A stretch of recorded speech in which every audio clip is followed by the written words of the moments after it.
여러분, 오늘 이 짧은 구절에서 우리가 하나님을 다윗과 솔로몬의 비교의 삶을 선명하게 볼 수 있는 오전설교와 조금 연동성이 있습니다.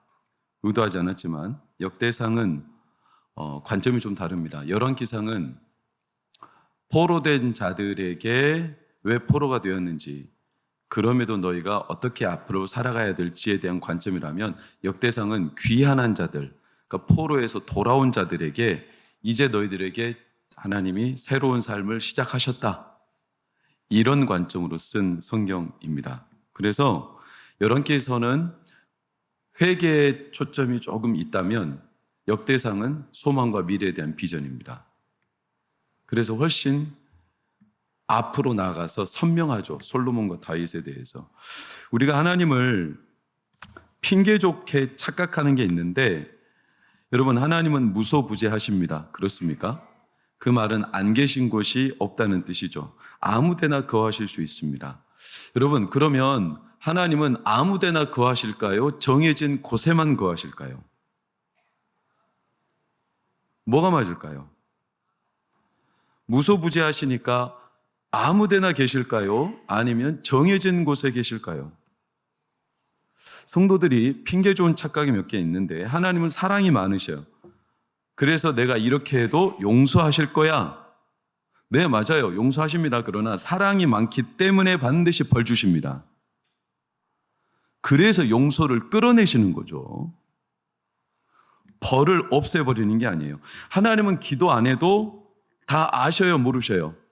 아시죠? 그러니까 들어주셔. 하나님, 내가 기도 안 해도 다 들어주셔. 맞아요.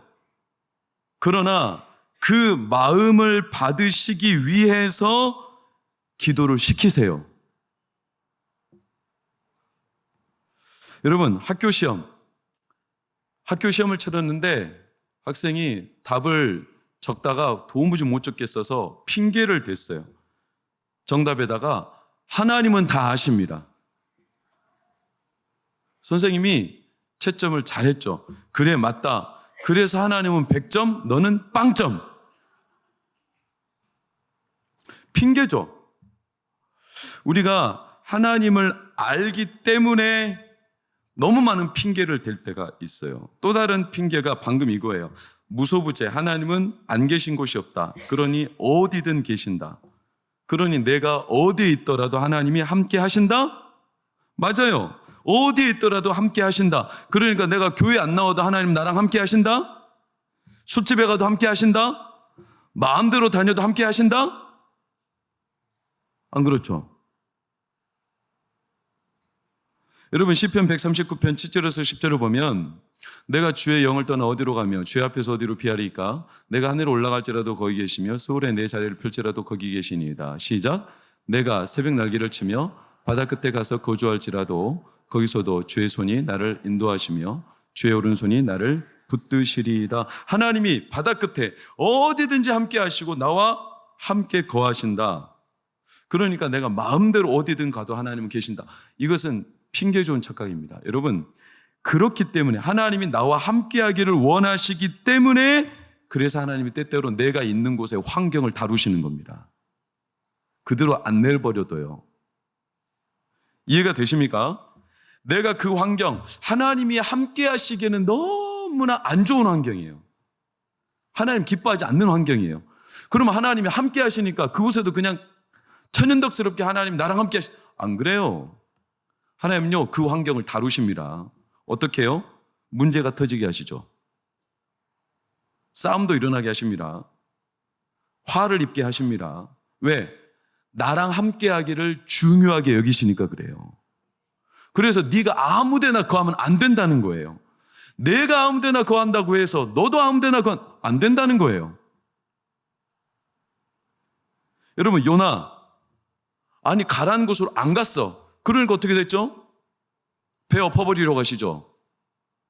그래도 요나가 옴짝달싹 꼼짝도 안 하니까 어떻게 해버리시죠? 네, 물에 빠뜨려 버리죠. 그래서 어디까지 집어넣어 버리시죠? 물고기 뱃속까지 집어넣어 버리죠. 물고기 뱃속에 하나님이 거하실까? 우리는 이런 생각을 하지만 하나님은 차라리 그곳에서라도 요나를 만나시겠다는 거예요.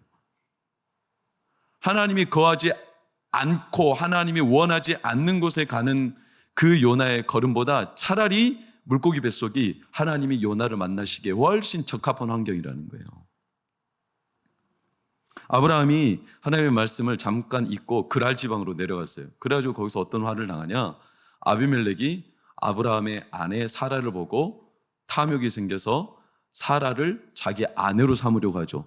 여기서 아브라함이 뜨겁게 데인 거예요. 그래가지고 얼른 다시 돌아옵니다. 여러분, 야곱이 원래 하나님께 약속한 그 시간과 장소가 있어요. 내가 다시 베들로 돌아오리라. 내가 아버지 땅으로 돌아오리라. 근데 이놈이 안 돌아와요. 그래가지고 돌아오다가 중간에 계속 머뭇머뭇해. 그래서 결국 세겜이라는 성에 또 눌러 앉을 참이요. 그 세겜성에서 무슨 일이 있었죠? 그렇죠. 야곱의 딸 디나가 세겜성 하몰 사람들, 하몰의 추장, 하몰의 아들에게 어려운 일을 당하죠. 그제서야 다시 돌아와요. 여러분, 하나님은 안 그러신 것 같아도 결국 내가 있는 곳에 함께하기를 원하시기 때문에 항상 주거 환경을 중요하게 생각하세요. 주거 환경은 줄임말입니다. 오늘 때 보세요. 주거, 주님이 거하시는 곳. 네, 환경은 하지 않아요. 그거는 제가 생각 안 했어요. 주님이 거하시는 곳 있어요. 주님이 거하시는 환경이 있어요. 그분은 아무데나 거하신다고 해서 진짜로 우리가 아무렇게나 살고 아무데나 있는 그러시는 거 아니에요. 신명기 12장 5절에서 7절로 보면 하나님이 말씀하셨어요. 택하신 곳에 그곳으로 찾아 나아가라고 그랬어요. 그리로 재물을 가져가라고 그랬어요. 7절까지 보면 거기에서 하나님 앞에 먹고 함께 수고한 것들을 나누고 거기서 가족이 즐거워하라고 했어요. 예수님은 아무 데나 머물지 않으셨어요. 항상 예수님 머무시는 곳이 있었죠. 그것을 성경은 한적한 곳이라고 했습니다. 거기는 사람들이 찾지 않는 곳이죠. 우리가 생각할 때는 주거 환경이 아닌데 놀랍게도 예수님이 머무시는 에레모스라는 이 황폐한 그 사막 땅은 주님이 주로 거하시는 곳이었어요. 왜냐? 그곳이 하나님의 임재가 예수님과 충만했기 때문에 그래요. 여러분, 주거 환경은 그래서 중요해요. 다윗이 하나님 마음에 쏙 들었던 게 바로 이겁니다. 성전은 솔로몬이 지었습니다. 다윗이 짓지 않았습니다. 그러나 솔로몬과 다윗의 차이가 있다면 솔로몬은 주거 환경을 중요하게 여기지 않았어요. 좀 바꿔 말하면 오늘 오전처럼 솔로몬은 관심이 점점 하나님에게서 멀어졌어요. 성전, 하나님이 계신지 안 계신지 이거 그렇게 중요하게 여기지 않았다고 해도 과언이 아니에요. 물론 솔로몬이 처음부터 그런 건 아닙니다. 솔로몬의 기도를 보면 하나님의 눈을 계속 성전을 향해 달라고 기도하는 장면은 굉장히 가슴이 뜨겁습니다. 그러나 훗날 보면 성전 앞에다가 산당들을 세우는 솔로몬을 보면 하나님은 더 이상 성전에 계시든지 안 계시든지 이게 그렇게 중요하지 않았어요. 결국 성전을 통해 솔로몬은 나중에 뭘 과시하냐면 자기 능력을 과시하죠. 그러니까 자기 자신을 과시하는 거예요. 왜? 어차피 하나님은 안 계신 곳이 없고 여기다 산당 지은다고 해서 하나님이 이곳에 안 올 리도 없고 그리고 성전을 어차피 자기가 짓지만 하나님이 다윗에게 약속한 거니까 지어질까요? 안 지어질까요? 지어질 테고 그러니까 굳이 자기가 성전에다 마음을 깊이 쏟아야 될 그 지속되는 마음이 없었어요. 그러니까 나중에 애굽의 딸을 거기다가 데려오는데 관심이 더 컸죠. 열왕기상 9장 10절에서 11절로 보면 솔로몬이 두 집을 지었어요. 여호와의 성전과 자기 왕궁을 지었는데 20년 동안 지었죠. 여러분 20년 중에 하나는 13년 걸렸고 하나는 7년이 걸렸어요. 성전은 몇 년 걸렸을까요? 7년이고 자기 왕궁은 13년 걸린 거예요. 물론 규모가 달랐기 때문에 그랬을 겁니다. 그게 꼭 잘못은 아니에요. 그러나 분명히 성전과 하나님의 성전과 자기의 왕궁을 짓는 게 이렇게 열왕기상 9장의 같은 맥락에서 20년 만에 두 집을 건축했다. 그러면서 쭈루루 나오는 게 보면 재료가 똑같았고 짓는 건축자들이 똑같다는 거예요. 그러니까 성전은 성전대로 왕궁은 왕궁대로 지은 게 아니라 두 개의 양식과 두 개의 재료와 두 개의 모든 것들이 비슷했다는 거예요. 그럼 여러분 질문 드립니다. 솔로몬이 성전도 짓고 왕궁도 지을 때 어디에 더 초점을 갖고 지었을까요? 두 개 다 흡사한 거예요. 성전은 성전대로 독특하게 짓고 왕궁은 왕궁대로 독특하게 지은 게 아니라 두 개를 한꺼번에 지으면서 고만고만한 똑같은 사람들하고 재료도 비슷한 재료 가지고 지은 거예요. 그러면 왕궁과 성전을 지을 때 어디다 초점을 뒀을까요? 여러분, 어린이에게 먹일 음식과 어른에게 먹일 음식 두 가지 음식을 다 해야 돼요. 오늘 밤에. 근데 시간이 없어. 어린이 음식, 어른 음식 다 맞추기가 어려워. 그럼 누구에게 맞출까요? 어린이에게 맞추겠죠. 엄마들은 그러겠죠. 아빠들은 어른한테 맞추라고 합니다. 자, 항암식과 일반식이 있어요. 암 환자들이 병원에 입원해 있어. 그러면 항암하는 음식이 있고 일반 사람이 먹는 일반식이 있어요. 뭐에 초점을 맞출까요? 당연히 항암식이 맞추겠죠. 제가 이렇게 살이 빠졌지만 건강해지는 이유는 항암식을 먹어서 그래요. 아내가 먹던 남긴 음식 제가 다 먹거든요. 여러분, 제사를 드려요. 우리는 믿는 사람 제사를 안 드리지만 제사 음식을 준비합니다. 자, 조상의 입맛에 맞는 음식을 준비할까요? 내 입맛에 맞는 음식을 준비할까요? 자기들 입맛에 맞는 음식 준비해요. 절대로 조상 입맛대로 준비 안 합니다. 왜 그렇죠? 지들이 먹을 거거든. 자기들도 알아요. 이거 조상이 먹지 않는다는 거 알아. 이건 다 예식일 뿐이지 조상이 와서 직접 먹는 게 아니에요. 결국에 이걸 다 누가 먹어요? 상스러운 말로 지들 입구멍으로 다 들어가. 그러니까 조상 입맛에 맞추겠어요? 여러분, 하나님은 영이시죠? 육체가 있습니까? 없습니까? 없죠. 하나님이 거하시는 게 눈에 보입니까? 안 보입니까? 안 보이죠. 솔로몬은 왕궁에 거하는 게 피부에 와닿는 겁니까? 아니면 그냥 환상입니까? 피부에 와닿는 거죠. 솔로몬은 육체가 있으니까. 하나님 육체가 없죠. 근데 이 성전과 왕궁을 거의 비슷한 양식과 거의 비슷한 재료로 같은 기간에 지었다는 거예요. 자, 다시 질문 드려요. 하나님은 영이시라서 그분이 거하시는 게 보여요? 안 보여요? 안 보여요. 자, 영이신 하나님이 거하시는 왕궁의 초점을, 성전에 초점을 맞출까요? 내가 직접 살아야 되는 왕궁에다 초점을 맞출까요? 왕궁에 초점을 맞추죠. 그게 훨씬 필요가 있죠. 자기의 피부에 와닿죠. 누구 주거 환경이 메인이 될까요? 솔로몬 자신이죠. 여러분, 이게 솔로몬과 다윗의 차이점이에요. 다윗은요, 소원이었어요. 뭐가? 성전을 짓는 게.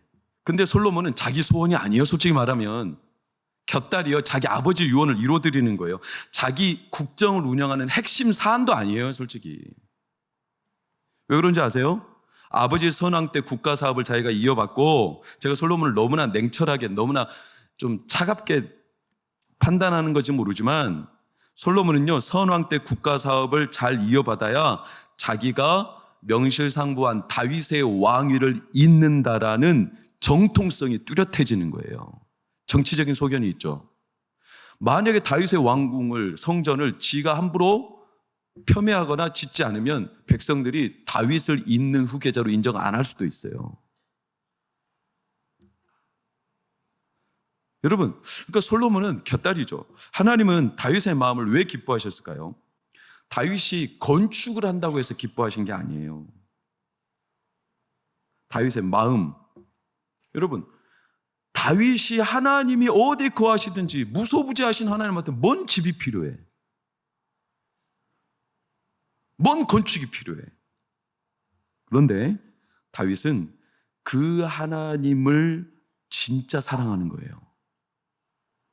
그분이 영이시라서 어디든지 계시지만 다윗의 소원이 뭐냐면 내 곁에 가까이 있기를 바라는 거예요.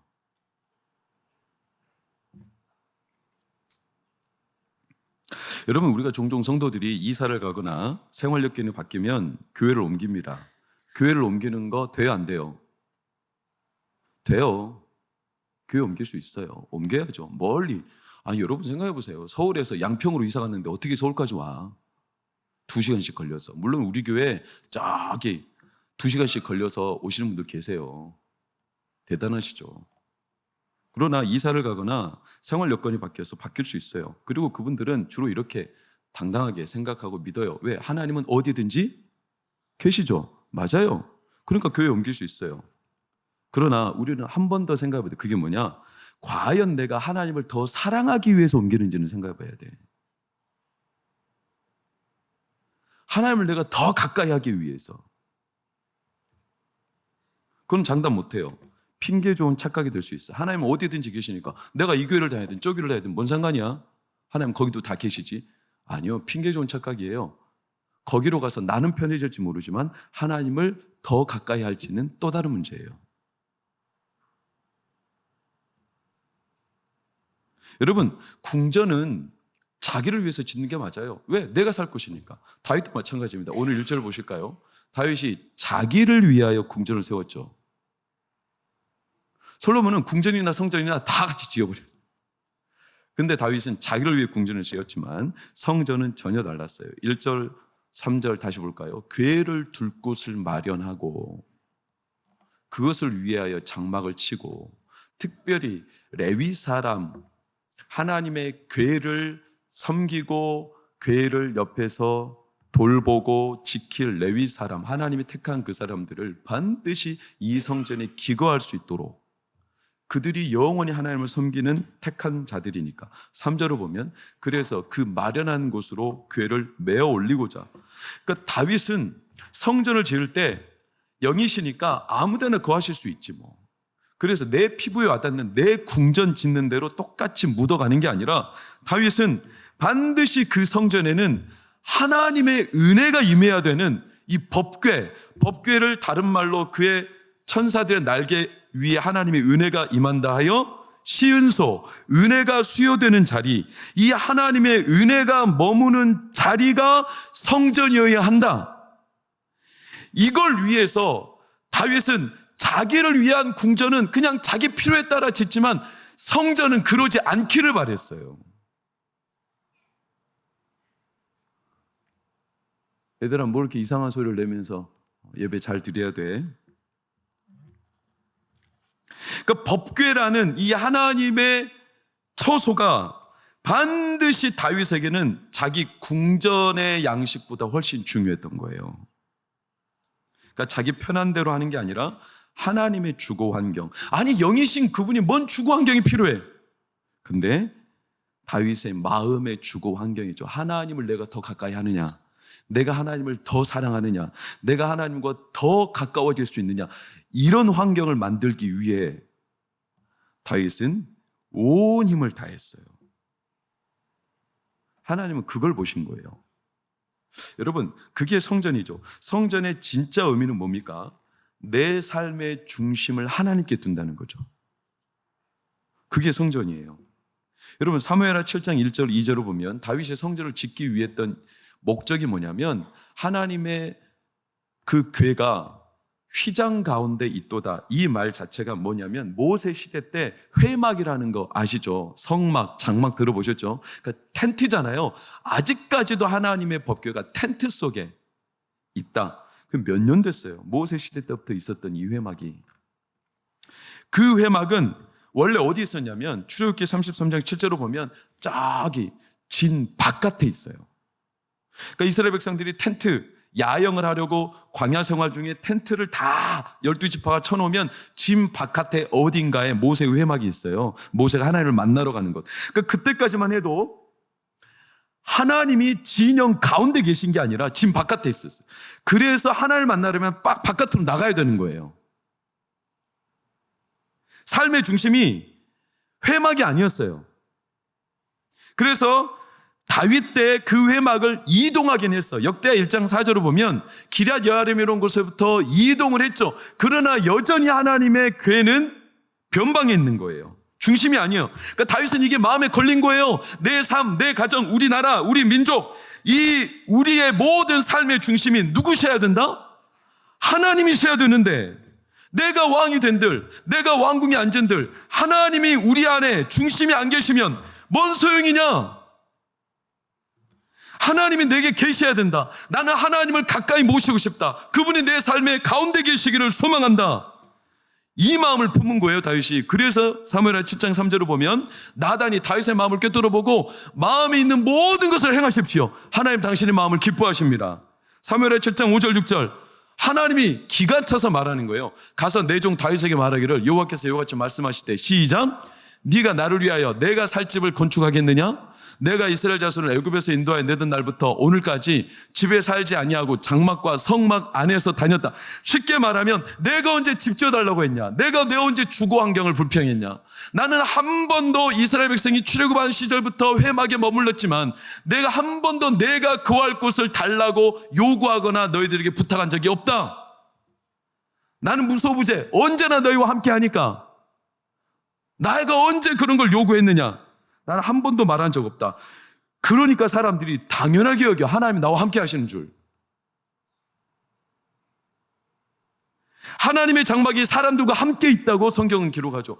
하나님이 나와 함께 하는 걸 너무나 당연하게 여겨요. 그러니까 하나님 중심으로 사는 게 별로 중요하지 않아. 왜? 하나님 나랑 함께 하시거든. 그런데 다윗은 안 그랬어요. 하나님을 내 삶의 중심에 가까이 모시고 싶었어요. 하나님 영이시니까 어딘지 거하시니까 그걸로 핑계대며 에이 뭐 하나님 어디든지 거하시지 뭐 이렇게 안 했어요. 하나님은 아무 곳에나 계실 수 있지만 하나님은 아무 곳에나 계시지 않아요. 기억하십시오. 하나님은 아무 곳에나 계실 수 있습니다. 그러나 아무 곳에나 계시진 않습니다. 그러니까 하나님이 기가 찬 거예요. 내가 한 번도 내 거처를 마련해달라고 한 적이 없는데 다윗, 너는 어떻게 그런 마음을 가졌냐?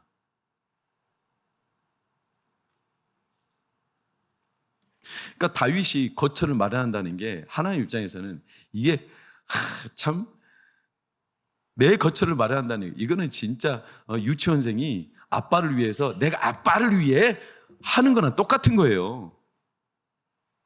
그보다 훨씬 말도 안 되는 거죠. 응? 어느 날 예원이가 지는 기억하려는 몰라.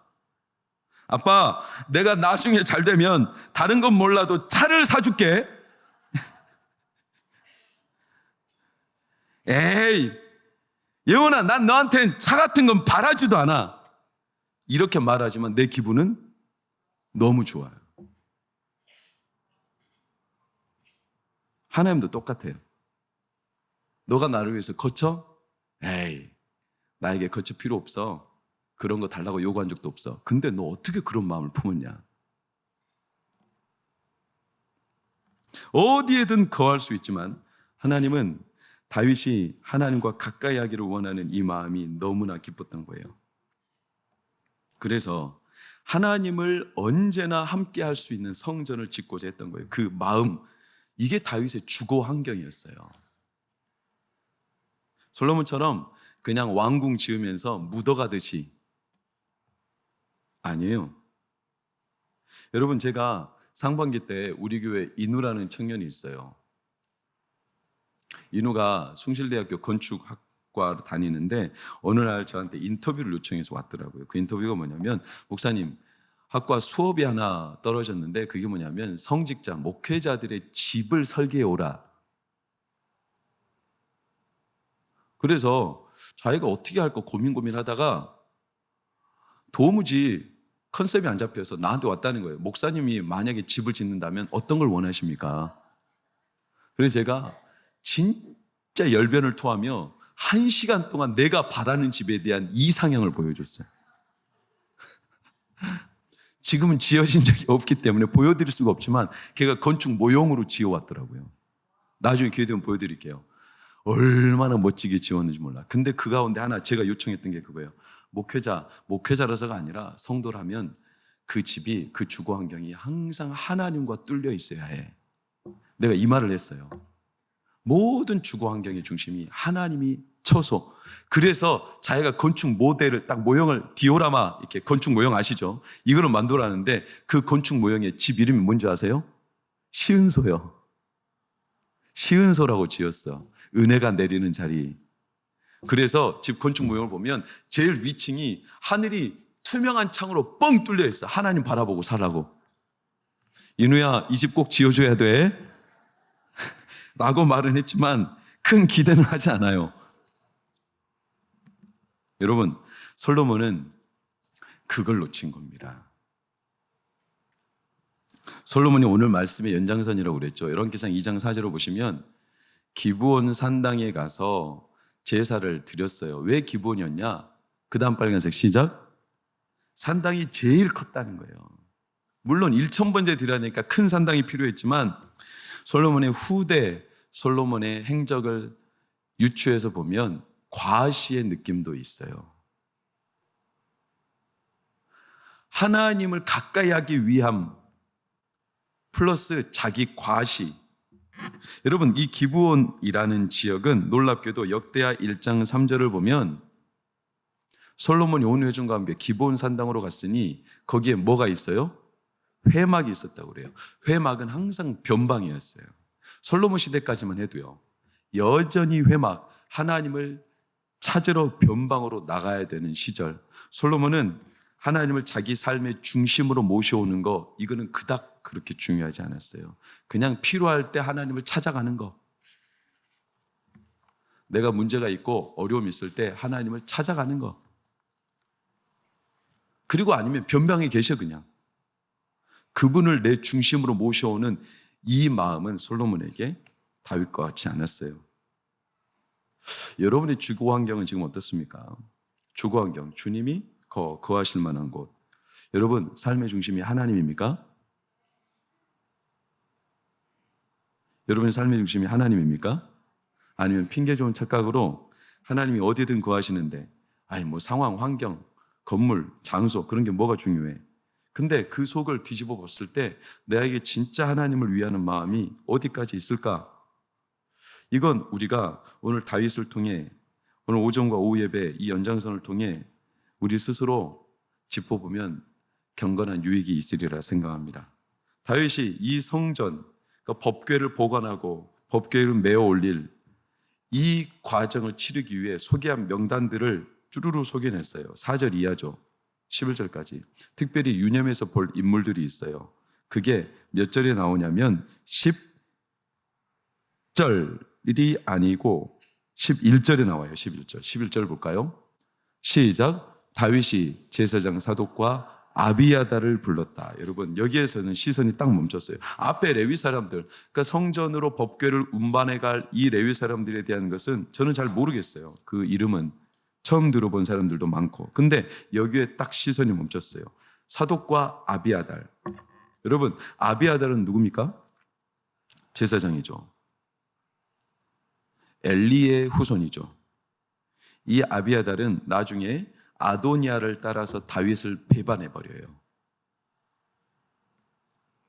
제가 금요철야 때 엊그제 전했어야 될 말씀의 한 구절이었는데, 결국 아비아달은 한때는 하나님을 중심으로 하나님의 법궤를 메어 올렸던 제사장이지만 훗날 배반하고, 그래서 어떻게 되냐? 열왕기상 2장 27절을 보면 아비아달을 쫓아내요. 누가? 솔로몬 시대 때 여호와의 제사장 직분을 파면해버려요. 더 이상 하나님을 가까이서 모실 수 없는 자가 됐어요. 그리고 사독에게로 제사장직이 넘어간 거예요. 한때 하나님을 중심으로 하나님을 가까이 하며 하나님을 언제나 섬기는 주거 환경인 사람이라도, 한때 그렇게 하나님 앞에 쓰임받았을지라도 바뀔 수가 있어요. 저도 장담 못하고 여러분도 장담 못합니다. 그럼 사독은 어떻게 됐을까요?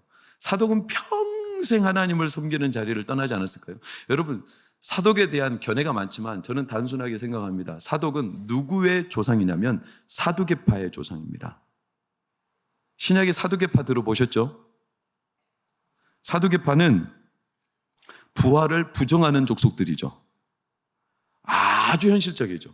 결국 예수님을 가장 가까이서 배척하고 예수님을 대척했던, 그러니까 진짜 제사장, 대제사장 중에 제사장으로 오신 예수 그리스도를 가장 배척했던 집단으로 전락해버립니다.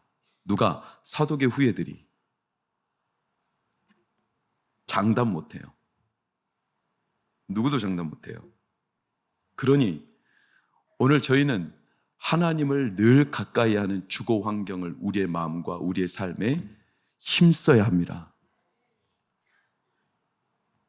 힘써야 합니다. 여러분, 주의 이름으로 부탁합니다. 은혜의 수단을 강구하십시오. 항상 기도와 말씀과 하나님을 예배하고 찬양하는, 제가 왜 청소년들을 오후 예배 저렇게 동참시키냐, 여러분, 은혜의 수단, 이것은 습관적으로 우리 안에 몸에 배어야 돼요. 절대로 이게 필요하다고 찾아 회복 우리 가운데 돌아오는 게 아니에요. 습관적으로. 어떤 성도들은 습관은 정신이 없어서 그냥 따라가기만 하는데 그게 아니 마음이 가고 그 다음에 몸이 따라가야지. 그게 진심이지. 아니에요. 사람은요, 몸이 가야 마음이 따라가는 겁니다. 어쨌든지 말씀 읽으려 하고 어쨌든지 기도의 자리 지키려 하고, 그러니 기도도 안 될지라도 엉덩이 딱 붙이고 앉아 있어야 기도를 하죠. 기도 안 된다고 그냥 훌쩍 떠나버리고, 오늘은 마음이 안 내킨다고 그냥 찬양한 자리 훌쩍 떠나버리고, 에이 기분이 아니야, 오늘은 기분 꿀꿀해, 이런다고 은혜의 수단들을 하나하나 멀리하기 시작하면 은혜가 회복되는 줄 아세요? 은혜가 말라버립니다. 그러니 언제나 은혜의 수단을 강구해야죠. 항상 우리 교회가 그러기를 축원합니다. 제가 지난주에 우리 교회 이제 교육관 건축을 제가 선언했어요. 여러분, 이건 우리가 과시하기 위함이 아니에요. 저는 우리 교회가 올해 하나님의 뜻에 직답하라는 이 주제를 선언해 놓고 저는 너무나 기쁜 게, 우리 장로님들의 마음을 움직이고 그리고 우리 교회 여러 영적인 흐름을 움직이며 교회 건축에 대한 이미지와 청사진을 하나님이 우리 가운데 먼저 주신 거예요. 뭔가 과시하고 싶은 마음이 아니에요. 근데 이 마음조차도 늘 하나님께로 더 중심이 제대로 뿌리내리기를 기도해야겠죠. 은혜의 수단을 그래서 계속 강구해야 됩니다. 여러분, 저는 최근에 생활의 달인, 제가 참 좋아하는 프로인데 식빵 달인이 있어요. 식빵 달인. 서울에서 봐봐요. 자, 이 식빵 중에 뭐가 제일 맛있는 식빵일까요? 서울에 식빵으로는 맛있다라는 집들의 식빵을 다 갖다 놨어. 뭐가 제일 맛있을까요? 첫 번째, 두 번째, 세 번째, 네 번째, 다섯 번째, 손에 들고 있는 여섯 번째. 뭘까요? 네 번째. 땡! 몇 번째일까요? 아니, 보면서도 몰라요. 손에 제일 맛있으니까 들고 있지. 저게 제일 맛있는 거예요. 저 달인이 선택한 식빵은 바로 저거였어요. 왜냐? 저거는 밀가루로 만들지 않았어요. 효소가 없어. 그런데도 어마어마한 이 식감과 쫄깃함, 그리고 그 안에 비건 식빵인데, 비건 야채, 이 고기나 어떤 동물성 재료 없이 진짜 순수한 야채성 식물로 된 식빵인데도 너무 독특한 맛을 내는, 그리고 그 안에 효모 없이도 어마어마한 빵의 이 탄력을 만든, 그래가지고 그 빵이 제일 식빵 1등으로 뽑혔어요. 그 집이 어디냐? 이 집이에요. 그 다음 봐봐요. 이 사람들이에요. 비건 식빵 1등 달인. 식빵 먹고 싶죠? 마포구 동교로 18길 13번 포포 브레드입니다. 그 사람들 식빵 한번 봐보시겠어요? 이렇게 생겼어요. 이렇게 탁 하면 저 안에 얼마나 맛 좋은 식빵. 근데 이 식빵이 어떻게 만들어지는 줄 아세요? 여러분, 이 사람들이요, 매일 새벽 2시면 재료를 손질해. 매일 손질해. 훗날 더 좋은 맛집들이 있을 거라는 거 이 사람들도 알아요. 근데 이 사람들은 더 좋은 빵을 만들어내는 목적이 아니라 우리가 유지하고 있는 이 빵 맛을 계속 지켜야 된다는 거예요. 그래야 딴 맛을 찾지 않고 이 빵을 위하여 오는 사람들이 있을 거라는 거예요. 아니, 빵 하나 만드는 것도 이렇게 자기의 수단과 노력과 땀과 자기가 강구할 방법들을 고집스럽게 유지하며 거기에 뜻을 두고 이 맛을 잃어버리지 않게 애쓰는 이 사람들이 있는데, 우리가 하나님의 은혜를 운운하고 하나님의 은혜를 믿으면서도 정작 이 은혜가 어디든지 있겠지, 언제든지 주시겠지. 왜? 하나님은 무소부재하시니까. 하나님 우리와 함께 하시니까. 그래서 내가 어디 가든지 뭘 하든지. 아니요, 그렇지 않아요. 놀랍게도 하나님의 은혜를 내 가까이 모시기 위해 애쓰고, 다윗처럼 하나님 내 삶의 중심으로 오십시오.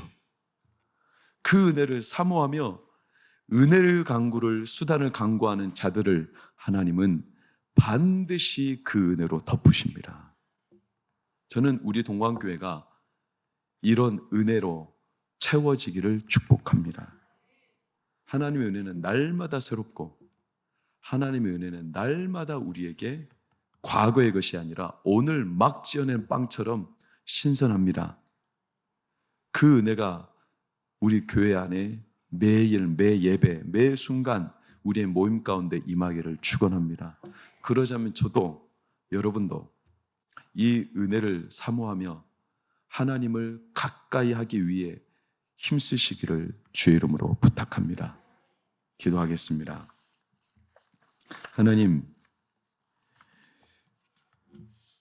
하나님을 우리가 너무 쉽게, 어쩌면 너무 핑계 좋은 착각으로 여기고 대하고 있진 않은지, 솔로몬처럼 우리가 하나님은 영이시니 어디든지 계시니 그저 성전을 짓는데 자기 왕궁과 함께 곁들여서 지으며 똑같은 재료와 똑같은 사람들로 그저 함께 묻어가는 것처럼, 그렇게 하나님을 우리가 은혜를 믿는다 하면서도 정작 그 은혜를 더 선명하게 구하며 은혜의 중심 가운데 서기를 바라고 있지 못한 채 솔로몬의 우에 빠져 있다면, 오늘 저희의 마음을 새롭게 하나님을 우리 마음의 삶의 가정의 교회의 중심으로 회복하여 하나님을 더욱 사랑하는 뜨거운 마음들이 일어나게 하여 주시옵소서.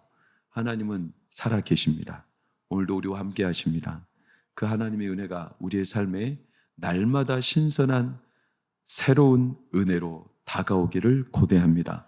이를 위해 저도, 우리 목회자들도, 우리 장로님들도, 우리 권사님들도, 우리 사랑하는 성도들도 하나님의 은혜를 더 가까이, 더 진실로 사모하는 신앙의 부흥이 일어나게 하여 주시옵소서. 우리 자녀들 세대가 하나님을 가까이 하는데 힘쓰게 하옵소서. 습관적으로 아무 의미나 목적이나 생각도 없이 교회를 섬기는 그런 자기 착각에 빠지지 않게 하시고, 엉덩이 붙이고 앉아 기도하며 버티며 하나님 말씀 듣기를 그래도 힘써보며 하나님의 은혜 가운데 머물려고 애쓰는 우리 자녀들의 삶을 반드시 다윗과 같이 복되게 하실 하나님을 찬양합니다. 그런 하나님의 은혜를 입는 수많은 주의 백성들이 우리 동광교회 안에 일어나도록 축복하여 주옵소서. 예수님 이름으로 기도합니다. 아멘.